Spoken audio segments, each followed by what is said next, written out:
Septiani. Pada kesempatan kali ini akan melaporkan laporan pembelajaran ataupun learning journal pada mata kuliah penulisan berita dan artikel di hari kemarin, Rabu 28 Februari 2023, mata kuliah yang diampu oleh Pak Diko Sumar sendiri. Kebetulan kemarin kami pertemuan kedua dan membahas terkait pengantar berita dan artikel, di mana di situ kami menjelaskan mengenai apa sih berita sebenarnya dan apa artikel sebenarnya serta fungsinya, ciri-cirinya dan lain sebagainya. Kita mulai dengan berita. Apa sih berita itu? Nah, seperti yang saya bilang kemarin bahwa berita adalah suatu fakta dan data yang memenuhi unsur 5W+1H. Selain itu juga, berita ternyata ialah suatu laporan cerita dari sebuah kejadian penting yang bisa menarik perhatian umum. Jadi, berita itu adalah suatu cerita, kejadian yang bisa menarik perhatian umum masyarakat atau atensi masyarakat. Selanjutnya itu ada jenis-jenis berita. Jenis-jenis berita terbagi menjadi 4. Straight news atau lebih dikenal dengan hard news. Yang kedua itu soft news. Yang ketiga in-depth news. Dan yang keempat ada feature news. Straight news atau hard news berbeda dengan soft news. Keempatnya memang sama-sama memiliki perbedaan. Tapi apa yang membedakan antara hard news dan juga soft news? Hard news dan soft news berbeda dengan pembawaannya saja. Ya, kalau hard news pembawaannya lebih formal dan juga biasanya acaranya dibuat secara khusus. Misalkan selama kurun waktu 1 jam, maka beritanya itu selama 1 jam tersebut. Berbeda dengan soft news. Soft news ini pembawaannya lebih santai dan juga lebih ceria gitu. Bahasa-bahasanya pun lebih terdengar tidak terlalu formal. Yang selanjutnya yaitu in-depth news. In-depth news itu hampir sama dengan investigasi news. Jadi lebih kepada penelusuran secara mendalam lagi mengenai suatu kasus. Misalkan kalau di TV itu seperti adanya patroli atau hal lain sebagainya. Selanjutnya lagi ada feature news. Feature news yaitu seperti yang kita tahu, feature itu adalah kan cerita ya. Jadi feature news itu suatu cerita tapi berbentuk dalam berita. Seperti misalkan petualangan atau si bolang gitu. Nah, hal-hal seperti itu, feature itu, traveling seperti itu. Selanjutnya kita akan membahas mengenai nilai-nilai berita. Nilai-nilai berita terdapat 10 poin. Yang pertama itu magnitude. Apa sih magnitude itu? Magnitude adalah berita itu harus ada ketertarikan. Seperti tadi di awal, bahwa berita itu menarik interest gitu. Jadi masyarakat itu atensinya bisa teralihkan oleh berita itu. Nah, itulah nilai berita, harus ada ketertarikan. Yang kedua yaitu proximity, adanya kedekatan. Selanjutnya aktual, masih hangat atau sedang ramai diperbincangkan. Yang keempat impact, yakni berdampak. Yang tadinya masyarakat tidak tahu menjadi tahu, mendapatkan wawasan dan informasi lebih meluas lagi. Selanjutnya ada unsoundness. Unsoundness ini lebih kepada keanehan atau tidak lazim. Apa maksudnya dari keanehan atau tidak lazim ini? Keanehan atau tidak lazim ini semacam berita-berita terkait angin tornado, lumpur lapindo, hal-hal yang dirasa ya tidak lazim gitu. Selanjutnya juga ada human interest atau berita ini harus yaitu mengenai ya membuat orang tertarik gitu. Membuat masyarakat dan atensi masyarakat itu bisa teralihkan kepada berita itu. Selanjutnya juga ada konflik, yaitu pertengkaran perdebatan. Nilai berita ini dapat mengangkat isu dengan hal-hal yang bukan memicu ya, tapi mengangkat isu terkait pertengkaran atau perdebatan.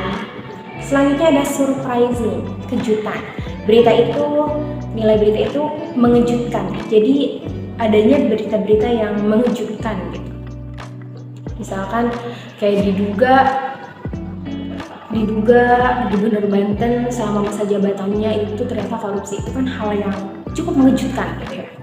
Selanjutnya tentang seks atau hubungan seperti pernikahan ataupun pencabulan, bullying, bullying tidak termasuk pencabulan ataupun pemerkosaan, hal-hal semacam itu beritanya.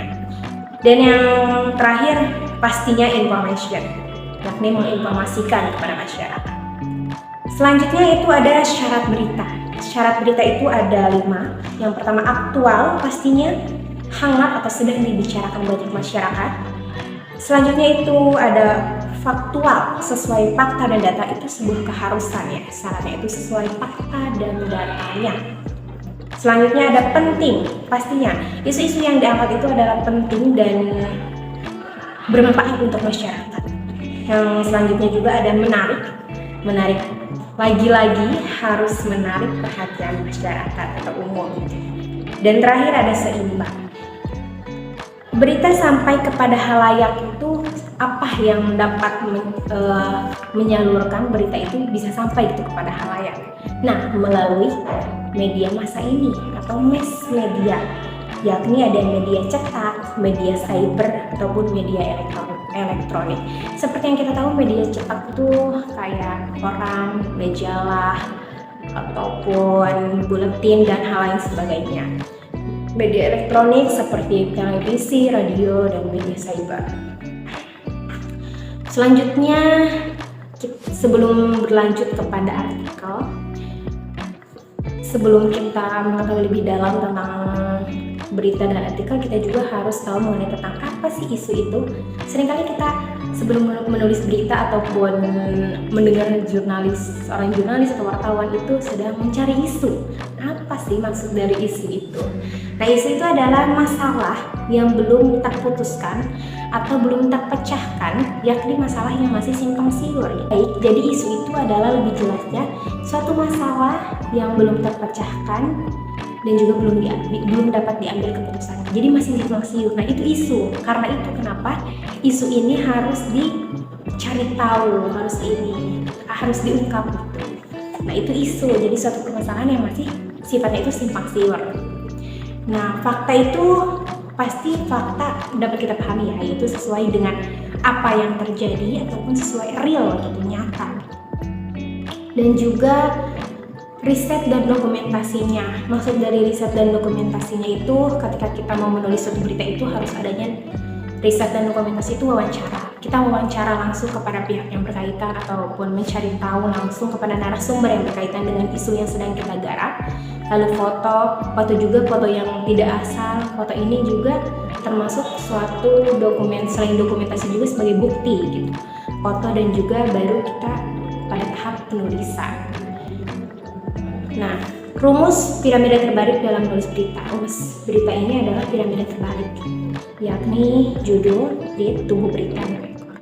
Jadi hal-hal yang penting itu ada di atas dahulu, baru ke bawah itu bukan berarti tidak penting, tapi hal-hal yang dirasa biasa saja gitu. Tapi di atas itu bagaimana pembaca dapat membaca paragraf teratas itu bagian hal yang sangat pentingnya gitu. Udah ada di atas, udah ada di bagian paling atas. Nah, selanjutnya itu kita beranjak pada artikel. Menurut KBBI, artikel merupakan karya tulis lengkap, misalnya laporan berita atau esai, surat kabar, dan sebagainya. Namun lebih jelasnya ialah artikel suatu bentuk karangan berisi analisis mengenai suatu fenomena. Seperti yang saya jelaskan kemarin bahwa artikel ini sebenarnya lebih kepada selain pembawaannya santai dan juga pembawaannya santai, berita ini data dan juga datanya itu bisa dapat dikreasikan gitu oleh kita gitu. Terus pandangan atau opini penulis pun bisa dicantumkan ke dalam tulisan, tetapi harus sesuai dan dapat dipertanggungjawabkan. Jenis-jenis artikel secara khusus. Nah, jenis-jenis artikel ini ada dibagi dua ya, berdasarkan penulisannya juga berdasarkan fungsinya. Yang pertama berdasarkan penulisannya itu pasti redaksi sesuai dengan penulisan jurnalistiknya, atau dari memang seorang jurnalis yang itu redaksinya, dan juga umum apapun. Dan juga fungsinya itu ada artikel khusus dan juga sponsor. Artikel khusus ini lebih kepada ya artikel itu dibuat oleh diri kita sendiri tanpa adanya bayaran gitu. Nah, kalau sponsor ini adanya tujuan tertentu, yaitu misalnya untuk dibayar. Selanjutnya itu berdasarkan isinya. Berdasarkan isinya ini ada 5 bagian dalam artikel. Yang pertama eksploratif, yaitu tulisan yang menggali lebih dalam satu isu tapi berkembang. Jadi angle-nya itu banyak, tapi satu isu tapi angle-nya banyak gitu. Misalkan tentang banjir, nah angle-nya itu bisa jadi dari dampak banjirnya, terus hal apa yang membuat itu banjirnya, sebelumnya itu terjadi. Jadi satu isu tapi bisa merembet dan berkembang angle-nya kemana-mana. Nah, selanjutnya juga ada eksplanatif, itu menjelaskan, ya, jelas. Yang selanjutnya ada deskriptif, menarasikan atau mendeskripsikan. Selanjutnya ada prediktif, yaitu meramal, ya, lebih kepada meramal, sangkaan, dugaan, prediksi, begitu. Selanjutnya ada preskriptif, yaitu langkah-langkah atau tips and tricks. Seperti misalnya kayak tips and trick, menjaga kesehatan, hal-hal semacam itu. Selanjutnya ada ciri-ciri sebuah artikel. Ciri-ciri sebuah artikel ini yang pertama pastinya lugas, tidak berbelit-belit. Jadi bahasanya itu dapat dipahami oleh pembaca, tidak berbelit-belit ataupun tidak bertele-tele. Yang ketiga logis, masuk akal. Yang kedua itu logis, masuk akal. Yang ketiga tuntas, yakni selesai. Yang keempat objektif, jadi penilaiannya tidak memihak kepada pihak manapun, ya, netral dan juga berdasarkan fakta dan data. Yang kelima cermat atau teliti, dan selanjutnya jelas, tentunya harus jelas. Selanjutnya tidak melibatkan emosi berlebihan, jadi sebelum juga nulis tapi emosinya udah menggebu-gebu. Itu diusahakan tidak melibatkan emosi yang berlebihan gitu. Tulis saja tulisannya dengan sesuai faktanya dan datanya, dan juga sesuai aja gitu, tidak usah melibatkan emosi penulisnya sehingga bisa memicu banyaknya persepsi buruk atau negatif mengenai tulisannya atau mengenai seseorang yang ditulisnya atau mengenai objek penulisannya. Selanjutnya itu keterbukaan, yaitu transparansi. Berbeda ya objektif dan juga terbuka. Objektif sama terbuka itu keduanya sama-sama terbuka sifatnya itu gitu. Hanya saja kalau objektif ini lebih kepada penilaian secara performa, tapi terbuka ini lebih kepada transparansi. Jadi ada hal-hal yang memang harus ditransparansi juga gitu.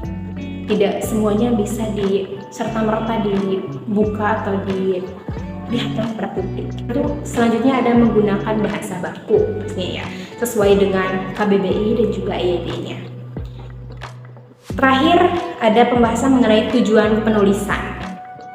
Tujuan penulisan ini yang pertama yaitu ada tujuan penugasan. Terus selanjutnya ada informasi. Selanjutnya ada persuasi, yakni pastinya mendidik atau memengaruhi, ya, persuasif ini. Artikel itu ya tujuannya itu ya selain menginformasikan pasti juga untuk mendidik dan juga ya misalnya kayak tips and trick ataupun manfaat minum air di pagi hari. Secara tidak langsung ketika seorang penulis itu menuliskan hal tersebut itu memengaruhi, ketika pembaca membaca itu memengaruhi persepsi pembacanya bahwa ternyata minum air putih itu di pagi hari itu manfaatnya gini, sehingga secara tidak langsung pembaca tersebut akan melakukan apa yang ditulisnya, seperti dia jadi terbiasa meminum air putih setiap pagi. Selanjutnya ada entertain, yaitu hiburan, menghibur. Ada eksistensi, kepopuleran. Ada kreatif, yakni tujuan penulisannya untuk ide atau hobi, dan juga pemasaran masalah. Pastinya ya, suatu berita atau artikel ini bertujuan untuk memecahkan suatu masalah yang belum pernah terselesaikan ataupun suatu isu yang dirasa ada mengganjal dan harus diselesaikan dan disampaikan kepada masyarakat. Baik, mungkin pada pembelajaran kita di pertemuan kedua kemarin itu saja yang kami baru pelajari. Mohon maaf bila ada kesalahan, kurang lebihnya mohon maaf. Wassalamualaikum warahmatullahi wabarakatuh.